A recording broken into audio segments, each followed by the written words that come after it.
Introduce our own Reverend Anne Aho-Kangas for our message of the day. Good morning, everyone. Good morning. So great to see you this morning. As somebody said, they were wearing blue to hope that the blue skies came out.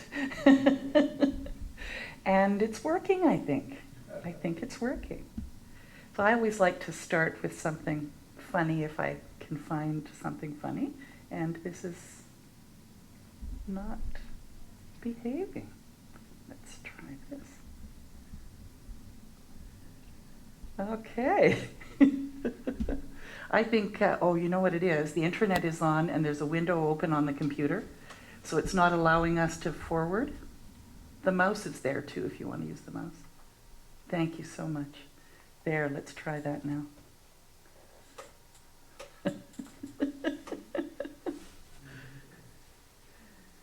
I may need you to advance them if for some reason it's not advancing. Thank you. Living in choice. Thank you, Dedri. I'll keep trying, and if it doesn't, I'll rely on you to move it forward. So I like to start with something funny, and St. Peter is always the one who's at the gates of heaven, right? And so there he is this one day. And the Pope comes, and a lawyer comes. And he says, "Oh, welcome, gentlemen." And he opens the gates and brings them in. "I'll show you where you're going to be living." And so he takes the Pope to this tiny little house, very, very simple looking. And all there is just bare furniture in there. And the Pope says, "Thank you very much," and goes in. And then he goes down the street with the lawyer. And there's this huge mansion. And he says, "And this is for you, sir." And he looks, there's a swimming pool, there's everything there. And he goes, "How is it that I get to have this huge mansion?" He says, "Well, you know, we get lots of popes around here, but you're the first lawyer."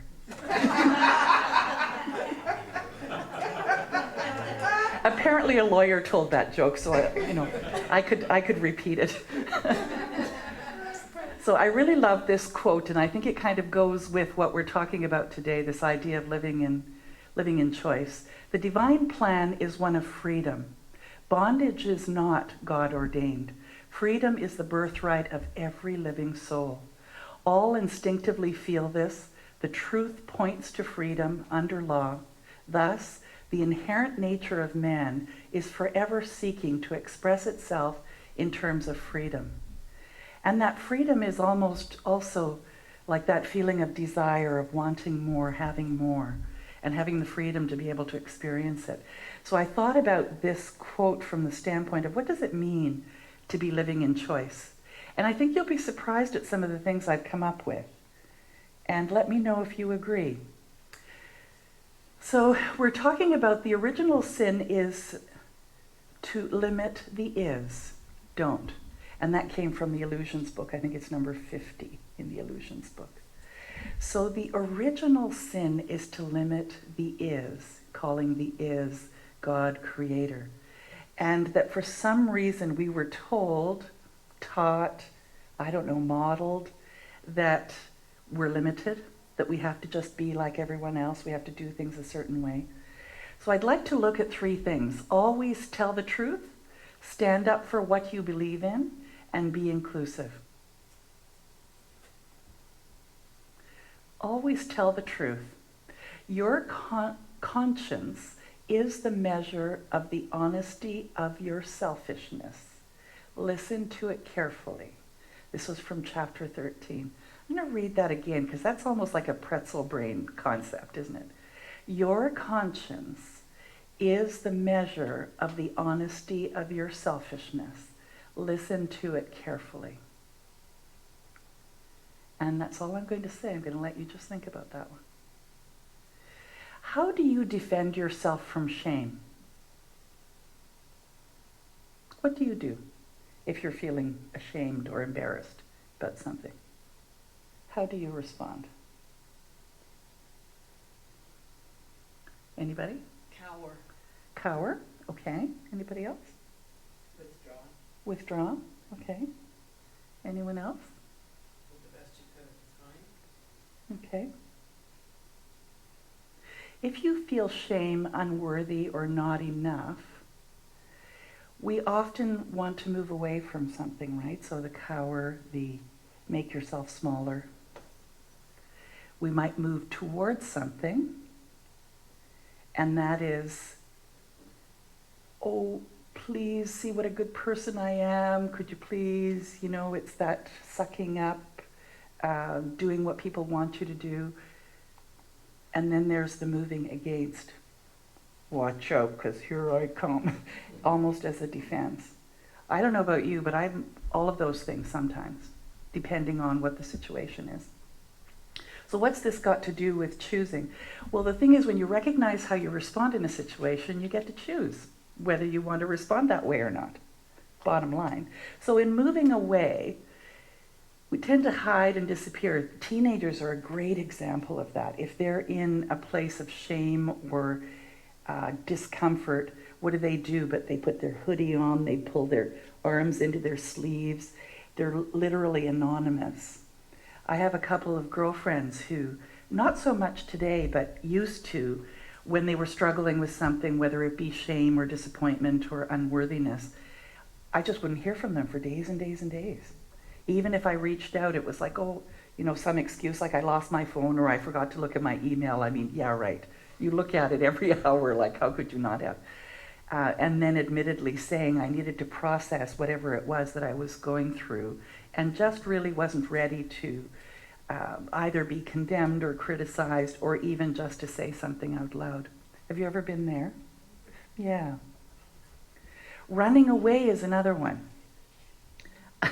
I still remember I was having a really, really great argument with then he was going to be my first husband, but he wasn't at this point, and we were at the cottage at Murray Lake north of Sudbury, and it was probably 10 miles anyway to the main highway, to Highway 17.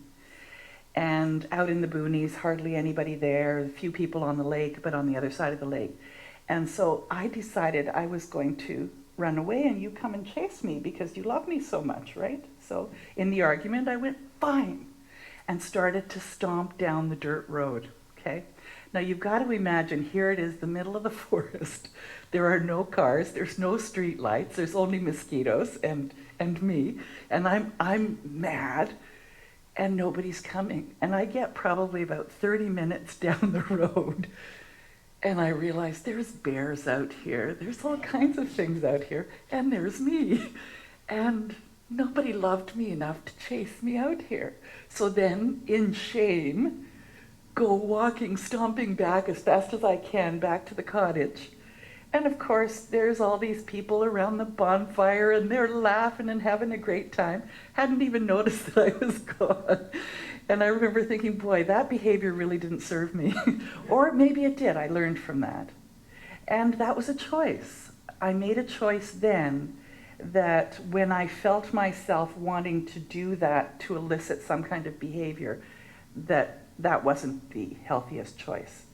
And so I started to learn deliberately to make choices that were more empowering for me. The other one that some people do is they get very secretive.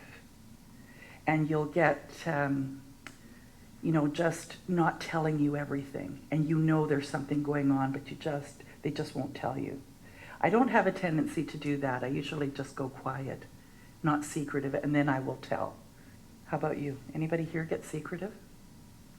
Yeah, it's an interesting response. And I don't know where we learn these things. Maybe it's just as kids. Maybe it's the model of the world.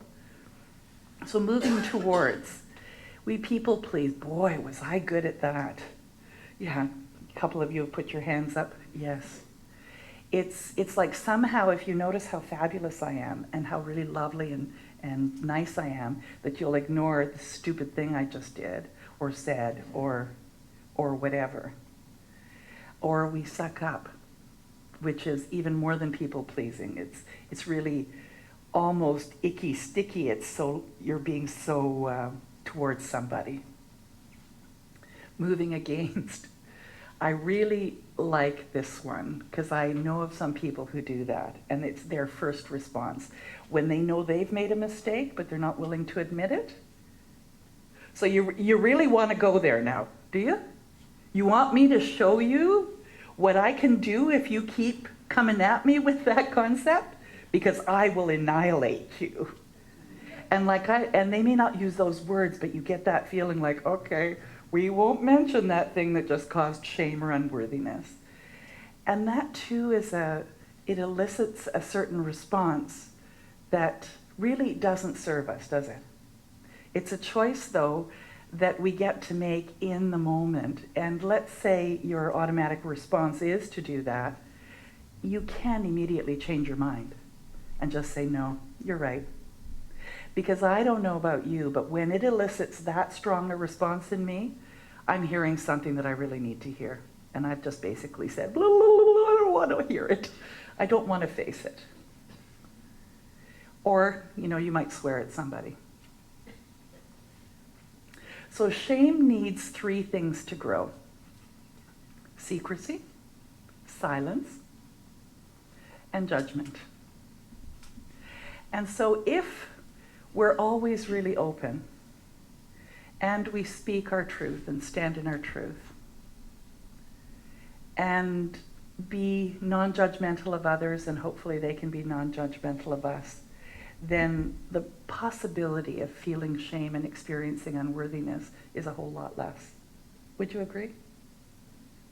So I invite you, as you have your foibles, as maybe you make some mistakes, as you think about some of the times in your life that you maybe aren't quite so proud of, to just say you are the person you are today as a consequence of all of these experiences, all this learning, and make the choice to just stand in your truth. It's okay. You're going to be okay.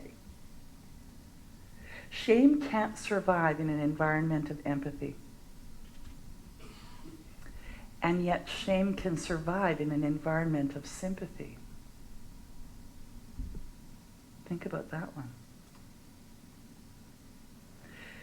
So perspective taking is probably the number one thing for yourself and for someone else when you're thinking about a situation that just feels icky sticky, is what's really going on here. Like I had many times where I could have condemned, judged somebody or something, but when I got to know their full story, I couldn't help but understand. And I think for me, looking at my own self, when I stopped to really think, what was my motivation there? Or was I just not deliberate enough that day and just reacted rather than thinking? I can be more compassionate when I see that perspective. And staying out of judgment, I mean, we judge all the time. We have to judge even as we're walking if the ground is stable. Now, I use that as an example because it's very much a case for me right now. But we judge how we should dress because of the weather. We judge all kinds of things. So we can't stop judging. But it's staying out of the negative judgment that somehow you know better or that it could have been better. And recognizing someone's emotions in the midst of something, like even yours. If something comes up and it just feels really like that going within, that shame kind of feeling, why is it there? And what is it that's coming up to be healed?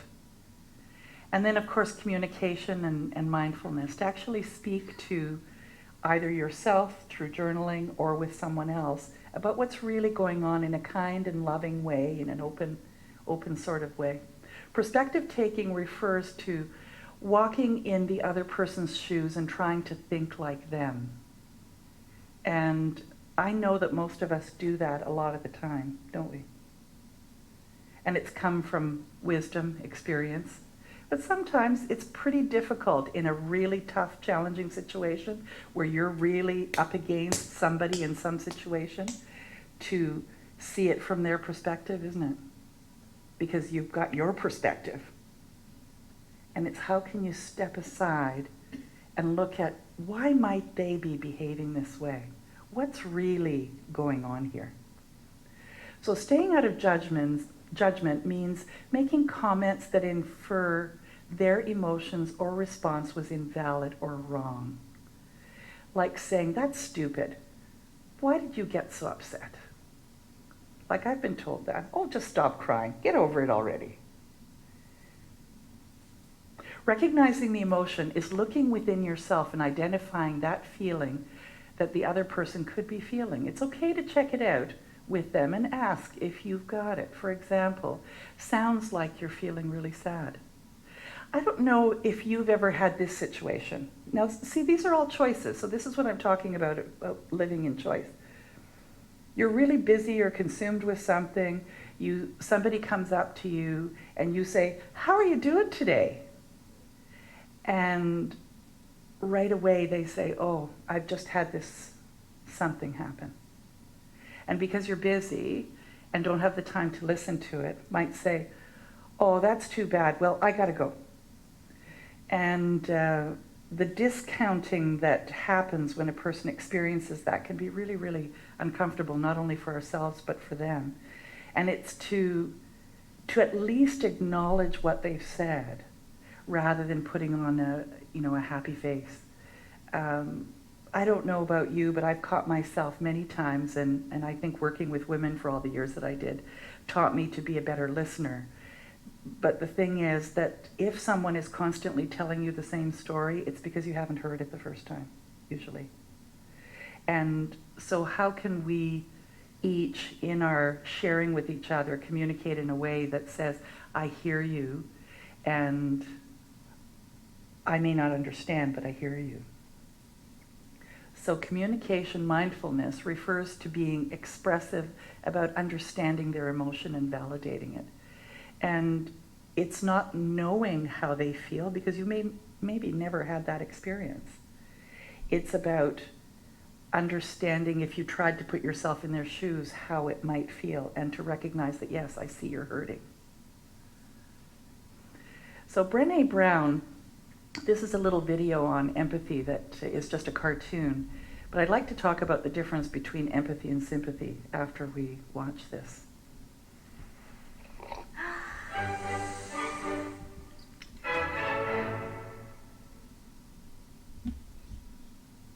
So what is empathy, and why is it very different than sympathy? Empathy fuels connection. Sympathy drives disconnection. Empathy, it's very interesting. Teresa Wiseman is a nursing scholar who studied professions, very diverse professions where empathy is relevant, and came up with 4 qualities of empathy.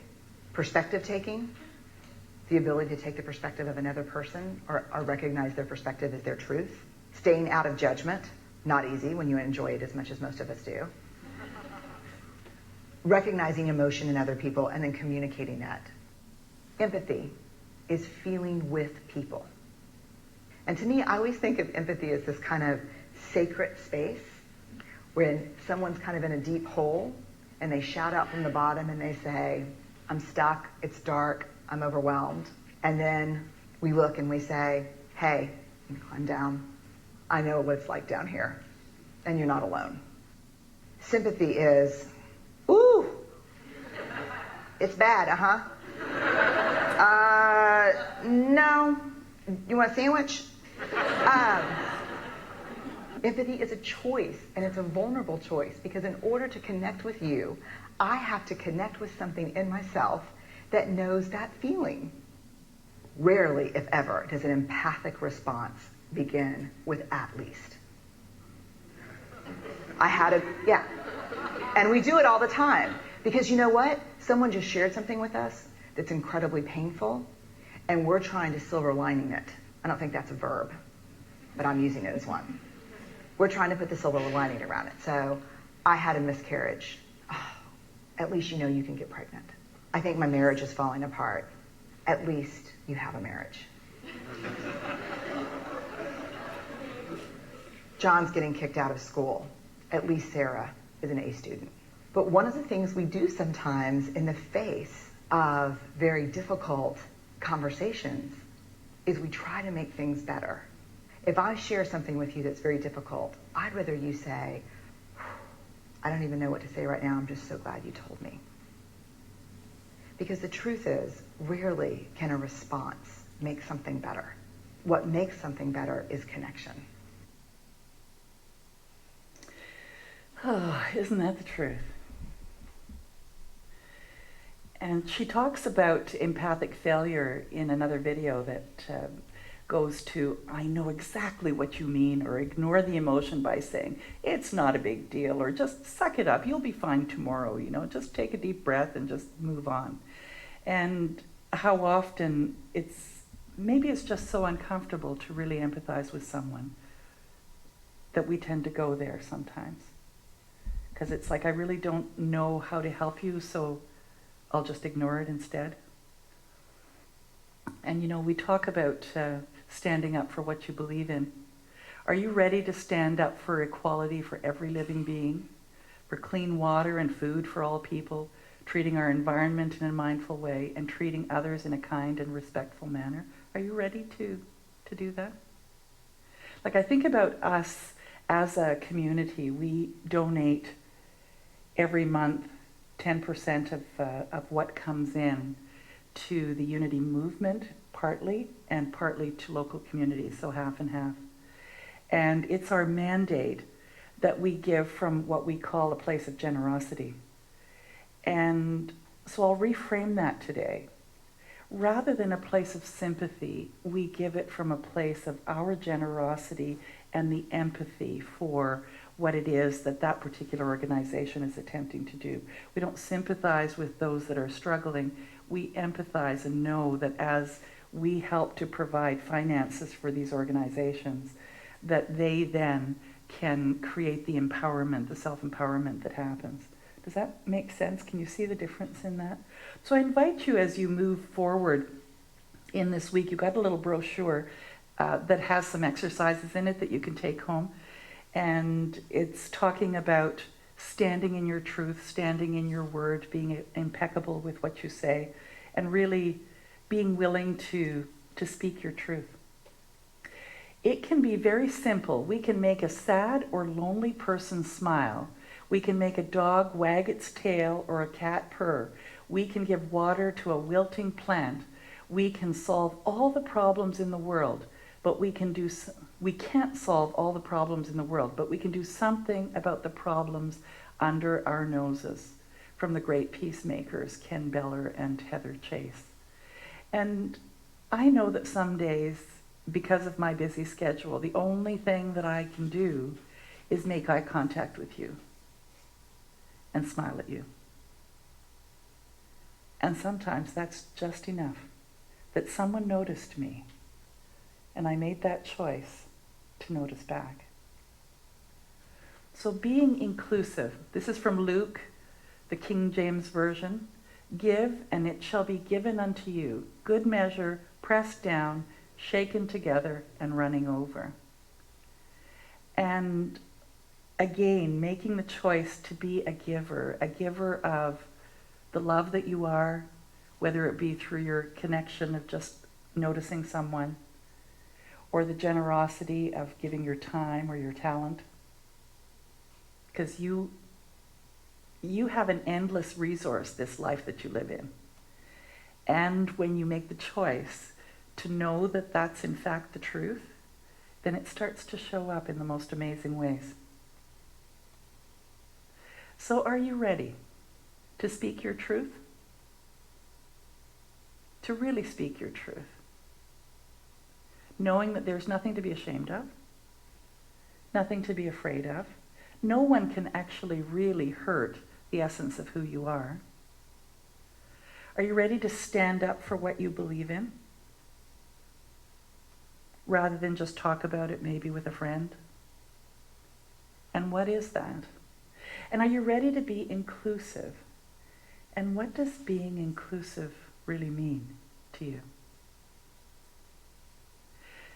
Someone said that we're all racist from the standpoint that we have our own model of the world. And so we see through that filter. I was talking about my Velvet book with Marianne Noakes, who's upstairs. She's the CEO. And I said, I'd love for you to read it and give me your opinion. And she said, maybe it's something that we can use as part of the Big Sisters, Big Brothers. And I said, well, take it home and vet it. So she asked me, so it can't be really religious because we have people from all faith backgrounds that read this book. And I said, if I made any mistake, if I were to do it again, the book would not have any white people in it. Like it has a farmer and her daughter, and it has my son, who is the boy in the 3rd chapter, and he's white-haired and white-skinned. If I wanted to really be inclusive in terms of that book and make it an even better product for more children, that's what I would do. I didn't in that particular case because they're all based on true stories, and so those true stories meant that there was a white woman farmer and her white daughter, and there was my son. But the being inclusive, she opened my eyes to, I hadn't thought of that. She opened my eyes to the idea that here I had created this entity that I thought would really help with self-empowerment, but perhaps if that young child it's being read to has brown skin, for instance, are they going to be able to relate? I don't know. Was I being inclusive?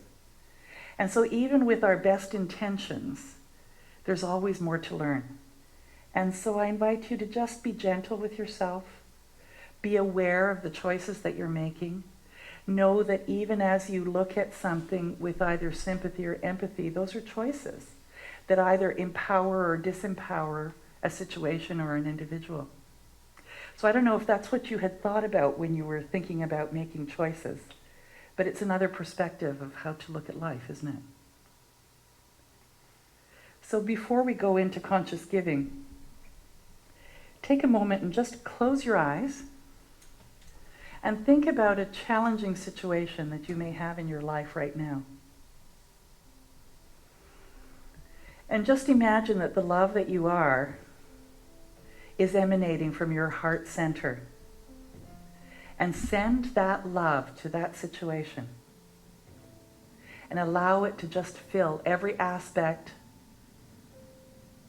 every cell if it's an individual, everything that has to do with that particular challenge. And then know as you open your eyes and you continue on your day, that love continues to go and surround that situation. Because love can conquer all. Love does conquer all. Love is all. So open your eyes and just know that as you move through your day, love is leading the way. And so it is.